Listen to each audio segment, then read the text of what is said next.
What's going on everyone, Leigh here, and today I'm taking a look at the future of Milan.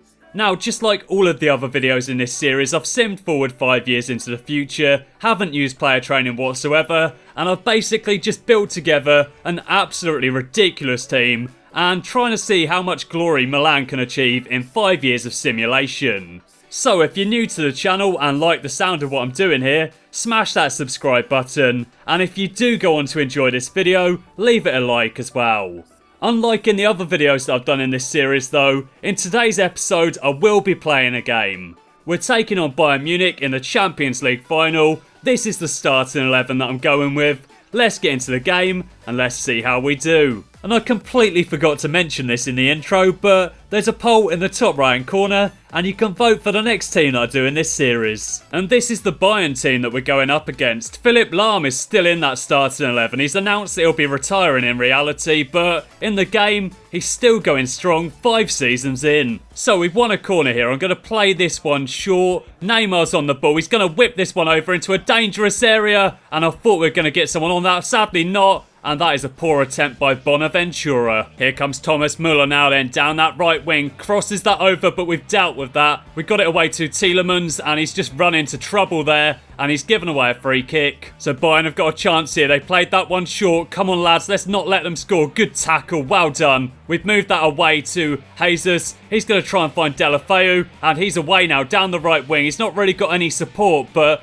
Deulofeu has got so much pace. What can he do here? He's going to cross that over, looking for Neymar, and it's 1-0. Neymar's found the back of the net, and we've taken the lead in the Champions League final. Deulofeu is absolutely brilliant in this game, and Neymar isn't too bad either. Bayern are on the attack now then, looking decent, but what on earth was that pass? That was terrible. Tielemans is taking the ball away, going to look for Deulofeu, and he's off once again. Can we get a second goal here? Deulofeu is working his way down the wing. He's going to try crossing that over once again for 2-0, and that's been blocked. We've got another chance and it's been blocked again. Come on, boys, let's get a second goal here. De Sciglio is on the ball, plays that forward to Tielemans. He looks out wide to Florenzi, who takes a pop at goal when I thought I was going to find the corner. Tielemans is on the attack now then, moves that out wide to Neymar. What can he do here? He's going to turn that inside, gets around his man, gets around another one, plays that across for 2-0, backheels it, poor.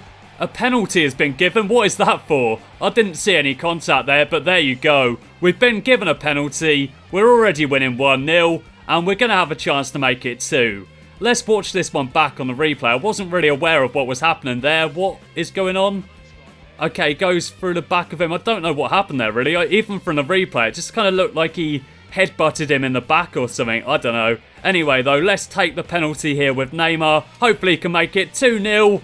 No, good stop by Neuer, but he can't get to it on the rebound. It's 2-0, and Neymar has bagged himself a brace. Thomas Lemar's on the attack now then. That's a really nice ball to the back post to Thomas Müller, but what on earth was that, mate? That was shocking. What on earth was Thomas Müller thinking there? Look at this. He's hit Rosette, and Gabriel Jesus has picked up a knock, so for the second half I'm bringing on Niang. And I've just noticed that Tielemans' stamina is absolutely dreadful, so let's bring on Bertolacci as well. And Bayern are playing some good passing football as we get into this second half. They were pretty poor in that first half, but they look like a completely different team so far, and this might be quite difficult. I hope so anyway. That first half was just too easy. Anyway though, we're playing it around the back quite casually, as you do in the Champions League final. Let's get rid, lads. This is dodgy. Okay, Lopez, just punt it. Here comes Thomas Lemar now then, down that left wing, but we're going to track him down here. Come on, boys, double teaming him, and it's enough to steal the ball. We moved it away to Deulofeu, and this is a good opportunity on the counter-attack. He's being barged off the ball, but look at him. He shows strength there, works his way through. I'm going to try and cross this one over to Neymar, or Niang in fact, but didn't reach either of them. And we've got a free kick here from 36 yards. Neymar's on for a hat-trick, so let's just go for it. You never know, he could find the back of the net, and that was close to be fair. And Suso's been brought on for the final few minutes, so he's fresh on the field. Fresh legs, running at the Bayern Munich defence, running past everyone, and nearly made an instant impact there. Suso's on the ball now then, plays that through to Niang. Can we get a third goal here? Just before the end of the game, Niang turns that back. He's going to go for the finesse shot. That was so bad. Straight at Manuel Neuer, but doesn't really matter. We're about to win the Champions League final, and that is the final whistle. It's the first time in 5 seasons that Milan have been able to win the Champions League. It's the first game that I've played in 5 seasons. I've been simming all the rest, and we've achieved the ultimate glory. AC Milan have once again won the Champions League, and Bayern didn't even trouble us with a shot on target all game. In the Champions League final, legendary difficulty really needs to be reworked, it's just too easy. And there you can see AC Milan's run to the final. They beat Manchester United 4-2 in the last 16, Juventus 3-1 in the quarters, Spurs 2-1 in the semis, and in the final, they of course beat Bayern Munich 2-0. And I'll take a look through the squad report now then, starting out with the goalkeeper, Anthony Lopez. Now, a lot of you are probably wondering at this point why I sold Donnarumma, and the truth of the matter is that I didn't. At the end of the second season, he's out of contract, and as I'm only simming forward, not actually playing the games, I'm therefore not really keeping much of an eye on stuff like that, and coming towards the end of the second season, I did notice that he was out of contract, but he refused to sign an extension, so unfortunately we lost Donnarumma on a free transfer. So I brought in Anthony Lopez instead, very good goalkeeper, 87 potential, unfortunately only got to an 86, but yeah, still not too bad, 7.0 average rating and some very nice stats there. The backup goalkeeper remained Gabriel, he's now 80 rated at the age of 28, which is his full potential. Florenzi is sadly now on the decline as he's 30 years old. Calabria is 80 rated at the age of 24, has potential of 81, but he did go up by 10 ratings, and without any player training whatsoever, that's not too bad at all. Eric Bailly got to his full potential of 90, and just look at those stats, he looks like an absolute monster. Romagnoli only got to an 86 rating, has potential of 87, but he is still growing, 26 years old, and again, looks like a fantastic player. Gomez is 83 rated at 28, which is his full potential, and as you can see there, he's still growing a bit as well. Vergara is 79 rated at 27, he has potential of 83, so didn't get to his full potential, but he did go up by 8 ratings throughout the 5 seasons. De Chilio is 81 rated at the age of 28, can play as a left back or as a right back. In FIFA 15 he was absolutely insane. I got him to a 90 rating I think it was in my Real Madrid career mode series in that game. He was so good, still not bad, but yeah, not quite the player he once was in FIFA, but as I say, 81 rated at 28 and got some fairly solid stats on him. Barreca is 84 rated at the age of 26, has potential of 85, and if I was to sim forward a few more years, or in fact another season in fact, I'm sure he'd hit that 85 rating. Very good stats, and again, looks like a phenomenal left back. Deulofeu is 88 rated at 27, and he was the top goal scorer pretty much every season for Milan. As you can see there, he scored 33 goals in this 5th season, got 13 assists as well, and his stats are pretty brilliant as well to be fair, so it's really no surprise that he did so well in simulation. Mauri is 83 rated at 25, which is his full potential, and as he's still quite young, I'm sure if you sim forward a few more years, he could get even higher than that. Bonaventura is sadly on the decline now, down to an 82 rating. Tielemans is up to an 86, has potential of 87, but he did go up by 9 ratings in 5 seasons. Bertolacci is sadly on the decline, he's 80 rated at 30, his long shots and his finishing have both gone down by 1. Locatelli has no face, but 83 rated at 23, and he's still improving nicely. Has potential of 85, and he went up by 10 ratings in 5 seasons of simulation. Whilst Isco has potential of 88, but he got up to an 89 rating. Looks like an absolutely insane player. I wanted to use him in the Champions League final, but sadly he was suspended for that game. But yeah, anyway, as you can see there, 12 goals in 39 appearances and a 7.2 average rating. Suso is 85 rated at the age of 27, brought him on in the Champions League final, and he was pretty solid, only played for a few minutes, but nearly scored a goal, and yeah, he's got some very nice stats on him. Whilst Gabriel Jesus has potential of 90, but sadly got nowhere near it. Sometimes when you loan a player out or sign them from another club, it affects their potential, and in the case of Jesus, that definitely seems to have happened. Despite the fact that he didn't get to his full potential of 90 though, he's still got some very good stats. 99 dribbling, 90 finishing, brilliant physicals as well, and he scored 15 goals in 41 appearances. Lukaku went beyond his potential of 89, got to a 90 rating. He's injured at the moment, so didn't feature at all in that Champions League final, didn't even have him on the bench, but yeah, I've used him before in this game, and to be honest, I don't really like him. And in simulation he doesn't seem too good either. 7 goals in 44 appearances. For a 90 rated player, that is terrible. His stats look alright, but yeah, as I say, I've used him in game before and I wasn't impressed.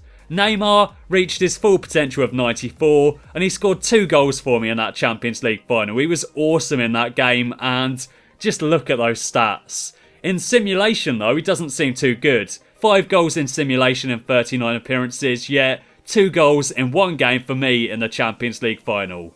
There you go. And finally then we got Mbai Niang, and just like Gabriel Jesus, his potential was affected by sending him out on loan. He's away at Watford in the first season and it's altered his potential. Unlike in the case of Jesus though, it's gone up. He has potential of 85 and he's now 87 rated at the age of 26. Only scored 3 goals in 39 appearances, but look at those stats. And here are all of the players that moved on throughout the 5 seasons. Diego Lopez is now out in Spain, playing for Celta Vigo, 39 years old, and he's now only 67 rated. Whilst Donnarumma is also playing out in Spain for Malaga, 86 rated at 22. As I said before, unfortunately I lost him on a free transfer as he refused to sign a new contract and he decided to move to sunny Spain.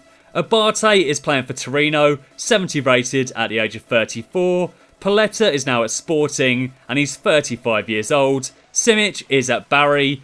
Eli is at Espanyol. Antonelli went to Benfica. Felicioli is at Ascoli. Kuchka is at Sassuolo. Modic went to Cesena. Poli is at Udinese. Crociata went to Terni. Mastor went to Terni as well. Aubameyang, I signed him in the first season and then moved him on for big money in the second season and he's currently playing for Juventus. Beretta went to Ascoli. Vido is at Perugia.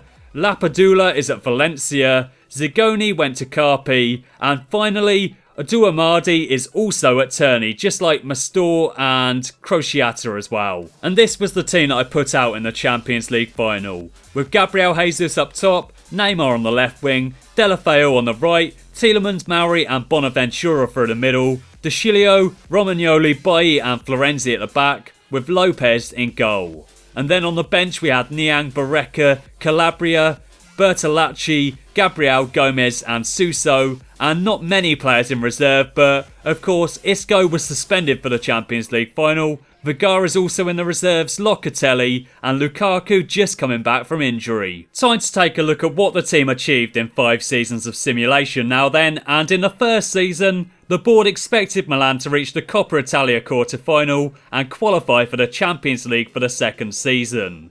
They did get to the Domestic Cup quarter-final, but unfortunately, they came 5th in the league. The league was won by Juventus. They also won the Coppa Italia as well, beating Sassuolo 1-0 in the final. Sevilla won the Champions League, beating Juventus 2-1 in the final. And over in Europa League, Monaco beat Bayern Munich 2-0 in the final. Deulofeu was the best player by far for Milan, 34 goals and 9 assists, while the top 4 consisted of Juventus, Napoli, Inter and Lazio. And as I said before, AC Milan unfortunately finished in 5th. Into the second season then, and the board expectations domestically were once again the same. As Milan were in the Europa League though, the board expected them to win it. And they did indeed deliver. They beat Napoli 2-0 in the final. In the league, Inter were the champions. In the cup, Juventus beat Inter 3-2 in the final. And over in the Champions League, Manchester United beat Atletico Madrid 2-1 in the final.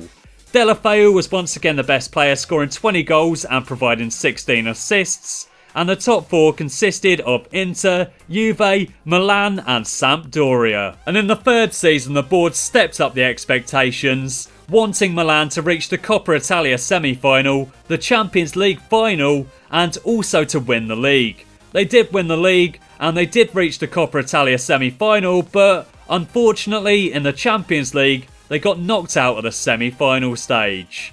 AC Milan, as I said before, won the Serie A title. Napoli won the Coppa Italia, beating Juventus 1-0 in the final. Spurs won the Champions League. The Europa League was won by Inter, 3-1 against Napoli in the final. And Gabriel Jesus was this time the top goal scorer for Milan with 28 goals. Deulofeu didn't do too bad though, and he got 14 assists. Top 4 then consisted of Milan, Juve, Inter and Lazio. And in the 4th season, Milan were expected to complete the domestic double and reach the Champions League final. They did indeed complete that domestic double as they won the league and beat Inter 2-1 in the Coppa Italia final, and they also got to the Champions League final as well, where they were unfortunately defeated 4-3 on penalties by Manchester United. And over in the Europa League, this was a strange one, but Real Madrid were in that competition and they beat Roma 1-0 in the final. Deulofeu got the most goals with 22, Neymar provided the most assists with 10, and the top 4 consisted of Milan, Juve, Napoli and Lazio. Inter came 5th with only 66 points, but they did get to the Champions League semi-finals, so yeah, Italian teams did pretty well, to be honest. Into the 5th season of simulation then, and Juventus won the league title. Milan came 2nd, Inter came 3rd, and in total, Juventus won 2 titles, Milan won 2, and Inter won the other one. Milan may have lost out in the title race though, but they did win the Coppa Italia. Manchester United won the European Super Cup, and as you already know, Milan won the Champions League. And if you're interested, the Europa League was won by Benfica. Roberto Firmino was now at Juventus and the top goal scorer in Italy. Eden Hazard scored the most in the Champions League. And Marley and Jorgensen got the most goals in the Europa League. So I'll finish off the video there. Smash that like button if you've enjoyed it. And don't forget to vote in the poll in the top right hand corner for the next team that I do in this series. Thanks for watching, and I'll catch you again next time.